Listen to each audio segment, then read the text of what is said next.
Alright, my next build update. This is not the tail I'm going with on it. This is a regular 450 tail. I just put it on so I could get some stuff set up.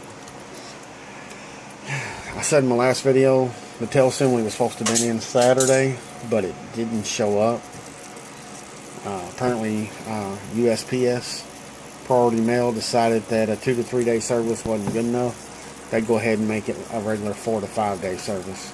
Hopefully it gets here tomorrow, being Monday.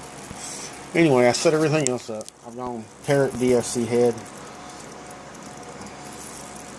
Tarrant DFC swash, of course the KST high voltage servos, KDE 450 XF 1750 motor 6S, the new Ice Edge 50 ESC.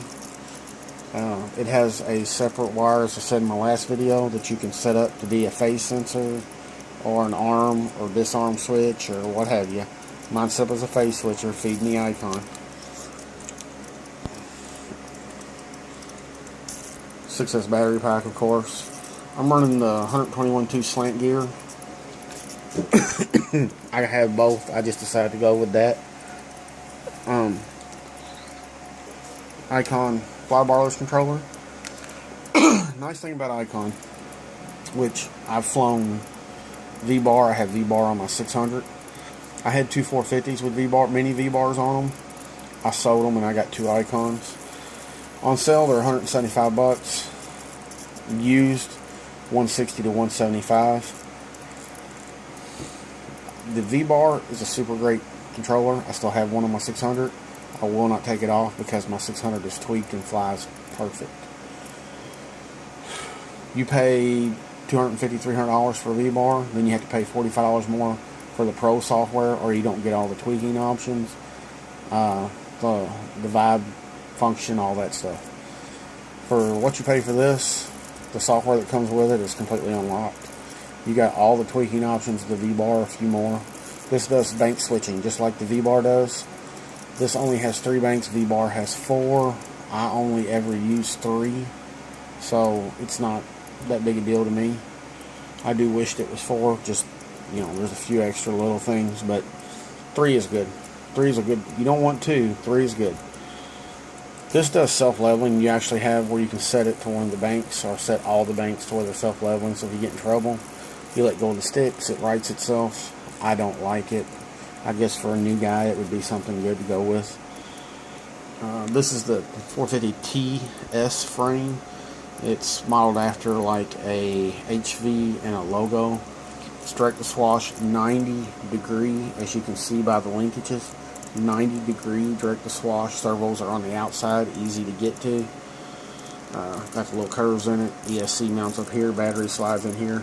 There's actually room under here to put the Flybarless controller, or there's room. It's a larger tray. There's room right there for it. It sits perfectly. That's the USB going to it because I've been programming it. I may move this down to here, just depending on how things work out. I know I have not wrapped my servo wires. Every build I've ever done, all my servo wires get wrapped. I actually hid most of these. You can see it a little bit on the black frame. That's a G10 frame on that one. But I hid most of these up inside the frame. The only thing I really got out is that one servo and the ESC wires. Everything else is inside the frame on this build. Everything here, I mean, I've got, this is the ESC wire, and then it goes into the frame, goes behind the servos, comes out. All of these, I mean, because of the way the servos are set up, goes behind the servo, down under the servo, back out. Same on this side. It's the same deal. I mean, I've got almost no wire showing. I have to neaten this up when I'm done, because I don't have my tail on yet. I haven't finished. It will be neatened up. I may eventually go ahead and just wrap them anyway, but I want to get everything set up. Once it's set up, I can take it loose, wrap it, put it back on. It won't affect the setup at all. The TS frame has breakaway canopy mounts, which I guess is good. I've tore a few of these up in crashes. It'll keep you from tearing up your canopy hose also. So it's just small pieces that bolt on, and then the mounts bolt on to them. And if they break, you just replace them. You know, it's some of the larger helicopters do it. That's the pieces right there. I mean, they give you enough. They give you about 5 sets of these. I'm probably going to print some of these on my 3D printer just to keep them on hand. I'll probably make them out of polycarbonate. That's the same stuff they make bulletproof glass out of, so they'll be stronger than... Those are made out of carbon, and they're pretty strong. The polycarbonate will be stronger. Other than that, this thing's ready to go. I mean, I got to put the other blade on. I just finished tracking the head and setting the pitch curves. That's why there's only one blade on it. I'm actually going to mark this so I know this is the one I measure from. So if I got to make any adjustments, I know where not to make them. But this is the one that and as you can tell by the tape. But I like marking it on here too. If you mark it on the blade, you take the blade off, you might switch them around. It really shouldn't matter once it's all tracked. But I always like the one that I start with to be the primary. So I'll probably put a piece of tape there too. Other than that, everything is good to go. Like I said in the last video, I've got 480 tail, shaft coming, boom supports. So this thing will, and the longer blades also.